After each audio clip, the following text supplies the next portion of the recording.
ട്രിനിറ്റിയുടെ five Nations ടൂറിൻ്റെ രണ്ടാമത്തെ ദിവസമാണ് ഇന്ന് ഞങ്ങൾ സന്ദർശിക്കുന്നത് സിംഗപ്പൂരിൻ്റെ ടൗൺ സന്ദർശനമാണ് ഇന്ന് ഉൾപ്പെടുത്തിയിട്ടുള്ളത്. അതിൽ ആദ്യത്തെ സന്ദർശന സ്ഥലമായ മാരിയമ്മൻ ടെമ്പിളിൻ്റെ മുന്നിലാണ് ഇപ്പോഴുള്ളത്. ഇത് 1827 ആണ്ടിൽ നിർമ്മിക്കപ്പെട്ട ഒരു ക്ഷേത്രമാണ്.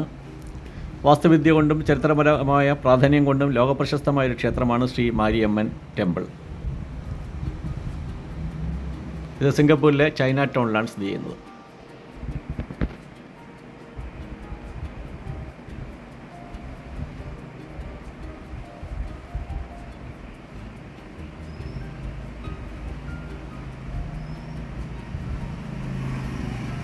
ഇതിൻ്റെ മാരിയമ്മൻ ടെമ്പിളിൻ്റെ തൊട്ടടുത്ത് തന്നെയാണ് ചൈന ടൗണിലുള്ള ബുദ്ധ ടൂത്ത് റിലിക് ടെമ്പിൾ. ഒരു ബുദ്ധ ടെമ്പിളാണ്. ടാങ് രാജവംശത്തിലെ വാസ്തുവിദ്യാ ശൈലിയിൽ പണിതീർത്ത ഈ ക്ഷേത്രം സിംഗപ്പൂരിലെ പ്രധാനപ്പെട്ട സാംസ്കാരിക കേന്ദ്രങ്ങളിലൊന്നാണ്. ഗൗതമ ബുദ്ധൻ്റെ പല്ല്, അതായത് ടൂത്ത് റിലിക്, ഇവിടെയുള്ള ഒരു സ്വർണ്ണ സ്തൂപത്തിൽ സൂക്ഷിച്ചിരിക്കുന്നു എന്നാണ് വിശ്വസിക്കപ്പെടുന്നത്. അതാണ് ഇതിൻ്റെ ഒരു പ്രാധാന്യമുള്ളത്. ചെറിയൊരു ബുദ്ധക്ഷേത്രമാണ്. നമ്മൾ വലിയ ബുദ്ധക്ഷേത്രങ്ങളൊക്കെ കണ്ടിട്ടുണ്ട്. തവാങ് വരെ പോയി ഏഷ്യയിലെ തന്നെ ഏറ്റവും വലിയ ബുദ്ധക്ഷേത്രത്തിലൊക്കെ പോയിട്ടുണ്ട്. അതുപോലെ ഭൂട്ടാനിലെ ഇഷ്ടംപോലെ ബുദ്ധക്ഷേത്രങ്ങളിലൊക്കെ പോയിട്ടുണ്ട്. അപ്പോൾ അതിനെയൊക്കെ അപേക്ഷിച്ച് നോക്കുമ്പോൾ വളരെ ചെറിയൊരു ബുദ്ധക്ഷേത്രമാണെങ്കിലും ഇതിൻ്റെ പ്രത്യേകത എന്ന് പറയുന്ന ബുദ്ധ ടൂത്ത് റിലിക്കാണ്. പല്ല് ഇളക്കി വെച്ചിട്ടുണ്ട് ബുദ്ധൻ്റെ എന്നാണ് വിശ്വാസം. അതുകൊണ്ടാണ് ഇത്രയും ഇത് പ്രശസ്തമായി തീർന്നിരിക്കുന്നത് ഈ ക്ഷേത്രം. ഇത് മനോഹരമായ ക്ഷേത്രം തന്നെയാണ്. എൻ്റെ ഇൻറ്റീരിയറൊക്കെ കൊള്ളാം.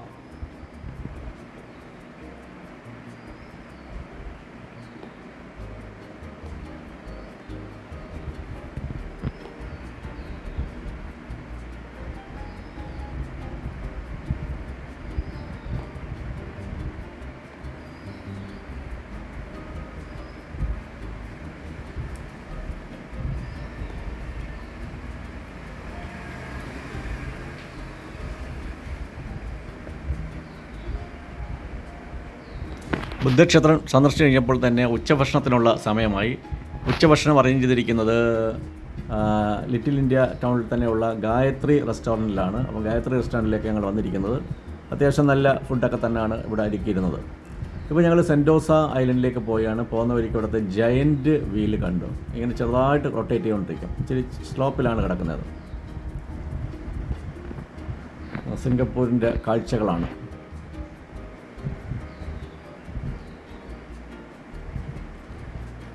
ഞങ്ങൾ സെൻറ്റോസ ഐലൻഡിൽ എത്തിച്ചേർന്നിരിക്കുകയാണ്. അവിടുത്തെ പ്രധാനപ്പെട്ട ഒരു ആകർഷണം എന്ന് പറഞ്ഞാൽ ഈ കറങ്ങുന്ന യൂണിവേഴ്സൽ സ്റ്റുഡിയോയുടെ ഒരു ഗ്ലോബ് ഇങ്ങനെ കറങ്ങിക്കൊണ്ടിരിക്കും. ആ ഗ്ലോബിൽ നമുക്ക് മുമ്പിൽ എന്തൊക്കെ ഫോട്ടോയൊക്കെ എടുക്കാൻ പറ്റും. യൂണിവേഴ്സൽ സ്റ്റുഡിയോയുടെ അകത്തൊന്നും നമ്മൾ കയറുന്നില്ല. പുറത്തുള്ള സെൻറ്റോസ ഐലൻഡിലെ പുറത്തുള്ള കാഴ്ചകൾ കാണാൻ വേണ്ടിയിട്ടാണ് വന്നത്. അകത്തൊക്കെ കയറണമെങ്കിൽ 2 ദിവസം ഫുള്ള് നമുക്ക് ഇവിടെ ചിലവഴിക്കേണ്ടി വരും, എല്ലാ ആക്ടിവിറ്റീസും ചെയ്യണമെന്നുണ്ടെങ്കിൽ. ഞങ്ങൾ ഒരു ഷോർട്ട് ട്രിപ്പിലാണ് ഇവിടെ വന്നിരിക്കുന്നത്.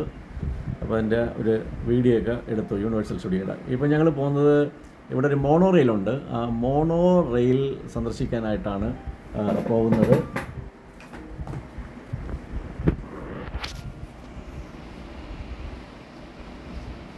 മോണോ റെയിലിൽ നമുക്ക് ഫ്രീ ആയിട്ട് പിന്നെ കയറിപ്പോവാം, ഒരു സ്റ്റോപ്പിൽ നിന്ന് മറ്റൊരു സ്റ്റോപ്പിലേക്കൊക്കെ. ഇതാണ് മോണോ റെയിൽ. ഇതിനകത്ത് മാളായി പോയിട്ട് കയറാൻ പറ്റത്തില്ല. അടുത്ത റെയിൽ വരുന്ന ഒരാൾ കാത്തിരിക്കുകയാണ്. അതിൻ്റെ ട്രെയിനിൻ്റെ റൂട്ട് കാണിക്കുകയാണ്. ഇതാണ്ടൊരു ട്രെയിൻ വരുന്നുണ്ട്. 2 ഇതേ ഉള്ളൂ, 2 കമ്പാർട്ട്മെൻറ്റുള്ള ട്രെയിനാണ്. അത് അങ്ങോട്ടും ഇങ്ങോട്ടും ഇങ്ങനെ ഓടിക്കൊണ്ടേയിരിക്കും. നമുക്ക് അങ്ങോട്ടും ഒരു സ്ഥലത്തുനിന്ന് മറ്റൊരു സ്ഥലത്തേക്ക് നമുക്ക് പോയിക്കൊണ്ടിരിക്കാം.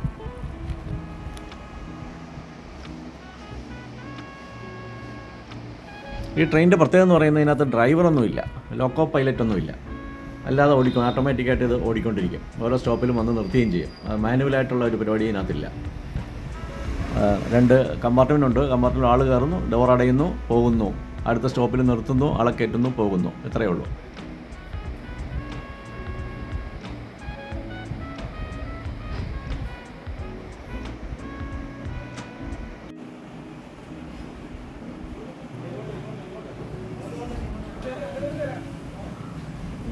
ഇപ്പോൾ ട്രെയിൻ എത്തിച്ചേർന്നിരിക്കുകയാണ്. അടുത്ത സ്റ്റേഷനിൽ ഞങ്ങൾ ഇവിടുത്തെ സ്റ്റേഷനിൽ ഇറങ്ങി അവിടെ കുറച്ച് ആക്ടിവിറ്റീസ് സ്ഥലങ്ങളൊക്കെ കാണാനുണ്ട്. ഫോട്ടോ എടുക്കാൻ പറ്റിയ സ്ഥലങ്ങളൊക്കെ ഉണ്ട്. അങ്ങോട്ടേക്ക് പോവുകയാണ്.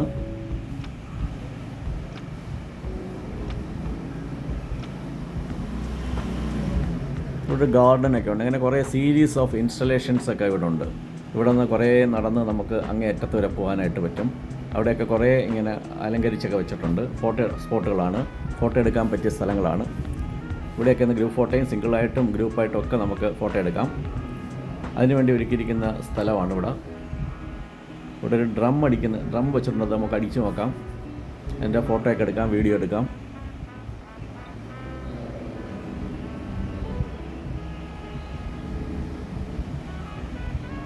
അതിൻ്റെ മേളിൽ കയറിയാൽ താഴോട്ടുള്ള വ്യൂസൊക്കെ എടുത്തുകൊണ്ടിരിക്കുകയാണ്. ഇതിലെ കൂടെ നടന്ന് നമുക്ക് അങ്ങേ അറ്റം വരെ പോകാം. ഇവിടെ എല്ലാം ഇങ്ങനെയുള്ള ഇൻസ്റ്റലേഷൻസൊക്കെ ഉണ്ട്. കുറേ ബിൽഡിങ്ങുകളൊക്കെ കെട്ടി വെച്ചിട്ടുണ്ട്. നല്ല ഭംഗിയുണ്ടല്ലോ.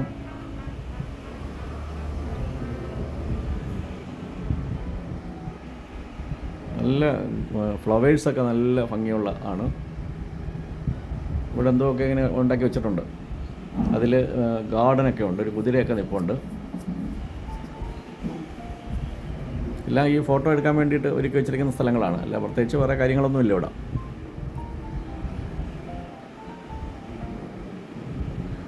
അടുത്തത് ഇതിന് പകരം മറ്റേ കളർ പറയായിരുന്നു, വേറൊരു കളർ അടിച്ചിരിക്കുന്നു, അത്രയേ ഉള്ളൂ. അവിടെ അതിൻ്റെ നടുക്ക് ഗാർഡൻസ് ഉണ്ട്, പൂക്കളുണ്ട്, ചെടികളുണ്ട്, എല്ലാം ഉണ്ട്. അവിടെ നിന്ന് നമുക്ക് ഫോട്ടോയൊക്കെ എടുക്കാം.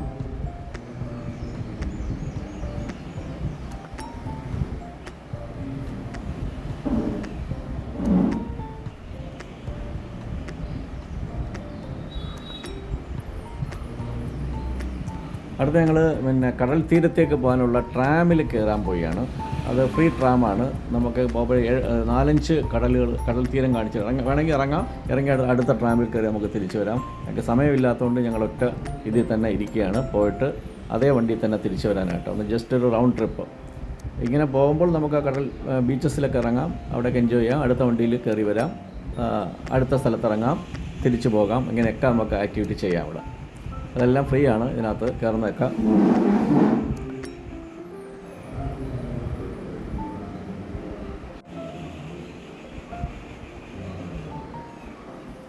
വളരെ പതുക്കെയാണ് ഈ വണ്ടി പോകുന്നത്.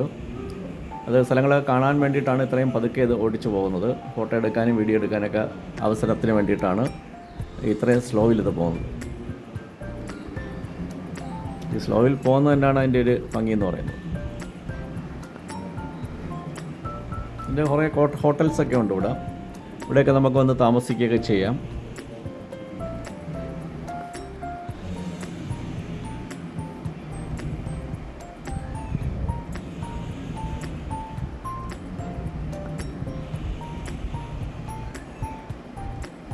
ഇതൊരു ബീച്ച് റിസോർട്ടാണ് ഈ കാണുന്നത്.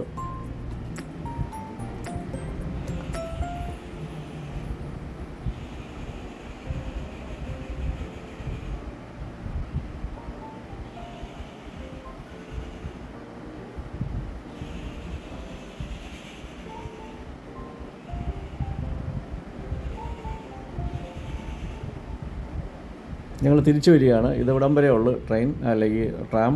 അത് കഴിഞ്ഞിട്ട് ഞങ്ങൾ കറങ്ങി റൗണ്ട് അടിച്ച് വീണ്ടും നമ്മൾ തുടങ്ങിയ സ്ഥലത്തോട്ട് പോവുകയാണ്. അപ്പോൾ ഒരു സൈഡിലെ കാഴ്ചകളാണ് നേരത്തെ കണ്ടതെങ്കിൽ മറു സൈഡിലെ കാഴ്ചകൾ ഇപ്പം കാണാം. ഞാനിരുന്ന സൈഡ് ഇപ്പം കടൽ തീരത്തിനോട് ചേർന്നാണ് വരുന്നത്.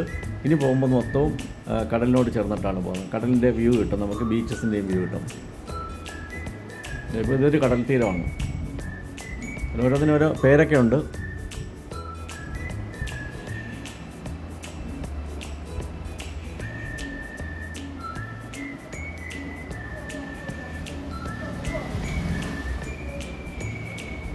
ഇതൊരു കടൽ തീരമാണ്. ആളുകൾ കടൽ തീരത്തോട്ടൊക്കെ പോകുന്നുണ്ട്. നടന്നും വരാം ഈ ഭാഗത്തോട്ട്. നമുക്ക് ഈ വണ്ടിയിൽ തന്നെ വരണമെന്നൊന്നുമില്ല, അധികം ദൂരമൊന്നുമില്ല. ഈ തുടങ്ങുന്ന സ്ഥലത്തുനിന്ന് 1 കിലോമീറ്റർ പോലും ഇല്ല ഇത് മൊത്തത്തിൽ കവർ ചെയ്യാനായിട്ട്. ഇത് അടുത്തൊരു ബീച്ചാണ്.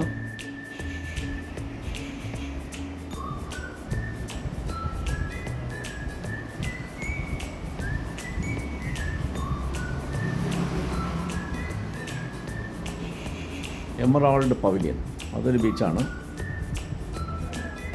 വീണ്ടും അടുത്ത ബീച്ചിലോട്ട് എത്തിയിരിക്കുകയാണ്.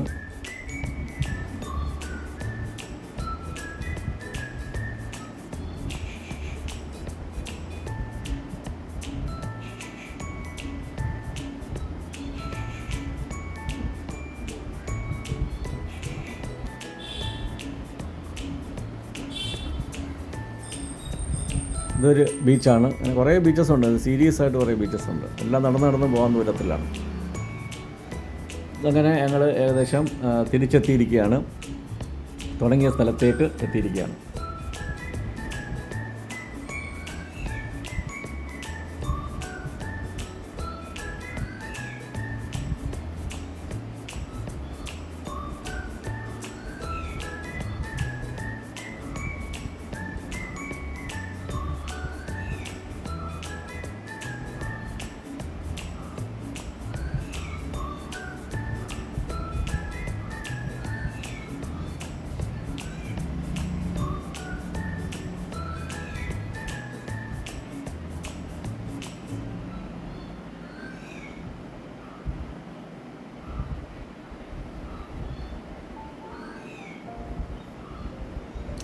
ഇപ്പം ഞങ്ങൾ വന്നിരിക്കുന്നത് അവിടുത്തെ സെൻറ്റോസ സന്ദർശനം കഴിഞ്ഞിട്ട് വന്ന് നിൽക്കുന്നത് ഞങ്ങൾ ചാംഗി എയർപോർട്ടിലാണ്. ചാംഗി എയർപോർട്ടിലൊരു വിസ്മയമാണ് ഈ വെള്ളച്ചാട്ടം.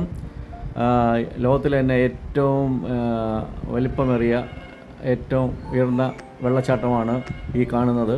ഇത് ചാംഗി എയർപോർട്ടിനുള്ളിലാണ്. ഇവിടെ നമുക്ക് നാട്ടുകാർക്കൊക്കെ ഫ്രീ ആയിട്ട് പ്രവേശനം, ടിക്കറ്റൊന്നും വേണമെന്നില്ല, കയറി നമുക്കിവിടെ വരാനായിട്ട് കഴിയും. ജുവൽ എന്നാണ് ഈ സ്ഥലത്തിന് അറിയപ്പെടുന്ന പേര്, ജുവൽ.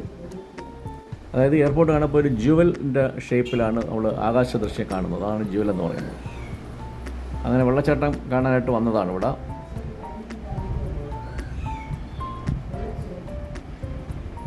ഇപ്പം ഞങ്ങൾ നിൽക്കുന്നത് സിംഗപ്പൂരിലെ ഏറ്റവും കൂടുതൽ ആളുകൾ വരുന്ന സ്ഥലത്താണ്, അതായത് മെർൽ ലയൺ പാർക്ക്. ഈ കാണുന്നത് 3 ടവർ കാണുന്നില്ല, അത് ടവറിൻ്റെ മുകളിലൊരു സ്വിമ്മിംഗ് പൂളാണ് ഒരുക്കിയിരിക്കുന്നത് കപ്പലിൻ്റെ ഷേപ്പിൽ. ഇതിന് മറീന ബേ സാൻഡ്സ് ആണ്, ഇത് ഹോട്ടലാണ്. ഈ ഹോട്ടലൊക്കെ താമസിക്കണമെങ്കിൽ ഭയങ്കര എമൗണ്ട് ചിലവാക്കേണ്ടി വരും. ഇതെൻ്റെ ഒരു ലാൻഡ്മാർക്കാണ് സിംഗപ്പൂരിൻ്റെ ടൂറിൻ്റെ പടമൊക്കെ കാണിക്കുമ്പോഴത്തേക്ക് ആ പിക്ചർ കാണിക്കാറുണ്ട്. അപ്പോൾ അവിടെ ഒരു കടൽ അങ്ങ് കയറ്റി ഇട്ടിട്ടുണ്ട്, പ്രൊമനേഡ് കണക്കൊക്കെ ചെയ്തിട്ടുണ്ട്, അവിടെ ബോട്ടിംഗ് ഒക്കെ ഉണ്ട്. ഈ കാഴ്ച എല്ലാവരും കണ്ടിട്ടുള്ള കാഴ്ചയായിരിക്കും, സിനിമകളിലൊക്കെ കണ്ടിട്ടുള്ള കാഴ്ചയായിരിക്കും. ഇതാണ് മെർൽ ലയൺ. മെർമെയ്ഡും ലയണും ചേർന്നിട്ടുള്ള ഒരു രൂപമാണ്. ലയൺ അപ്പർ ഹാഫും മെർമെയ്ഡ് ലോവർ ഹാഫും. ഇതൊരു പ്രധാനപ്പെട്ട ലാൻഡ്മാർക്കുകളിൽ ഒന്നാണ്. സിംഗപ്പൂരിൽ വരുന്ന എല്ലാവരും ഈ സ്ഥലം സന്ദർശിക്കും. ഇത് മറ്റൊരു വ്യൂ ആണ് മെർൽ ലയണിൻ്റെ. അതിൻ്റെ ചുറ്റുമായിട്ട് ധാരാളം വലിയ ബിൽഡിങ്ങുകളൊക്കെ ഉണ്ട്.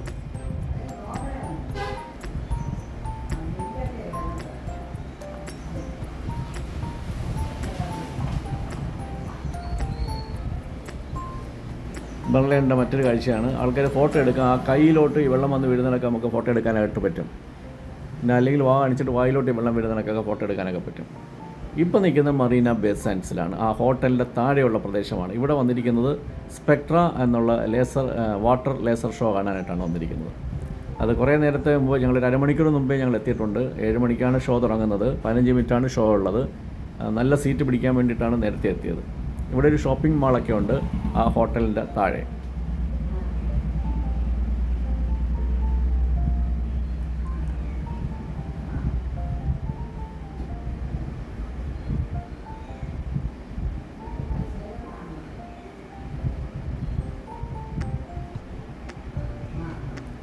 സിംഗപ്പൂരിൻ്റെ ഏറ്റവും മനോഹരമായൊരു പ്രദേശമാണിത്. അങ്ങനെ ലേസർ ഷോ തുടങ്ങിയിരിക്കുകയാണ്. ഇത് അത്ര മികച്ച ലേസർ ഷോ ആണെന്നൊന്നും നമുക്ക് പറയാൻ പറ്റത്തില്ല. അപ്പം ഗൈഡ് പറഞ്ഞ് ഇത് ഫ്രീ ആയിട്ടുള്ള ലേസർ ഷോ ആണ്, ഫ്രീ ആയിട്ടുള്ള ലേസർ ഷോയ്ക്ക് അത്രയൊക്കെ നിങ്ങൾ പ്രതീക്ഷിച്ചാൽ മതി എന്നാണ് ഗൈഡ് പറഞ്ഞത്. ശരിയാണ്, നമ്മൾ ഇതിനേക്കാളും നല്ല ലേസർ വാട്ടർ ഷോ ഒക്കെ കണ്ടിട്ടുണ്ട്. അത്രയും മികച്ചതൊന്നും അല്ലെങ്കിലും അത്യാവശ്യം കാണാൻ കൊള്ളാവുന്നൊരു ലേസർ വാട്ടർ ഷോ ആണ്. ഇത് ഏകദേശം 10 മിനിറ്റാണുള്ളത്. ഈ ലേസർ ഷോയും കഴിഞ്ഞിട്ട് ഞങ്ങൾ തിരികെ അങ്ങ് ജോഹർ ബാഹ്റൂവിലേക്കാണ് പോകുന്നത്. അവിടെയാണ് ഹോട്ടലുള്ളത്. വീണ്ടും 2 ഇമിഗ്രേഷനൊക്കെ കവർ ചെയ്തിട്ട് വേണം പോകാനായിട്ട്.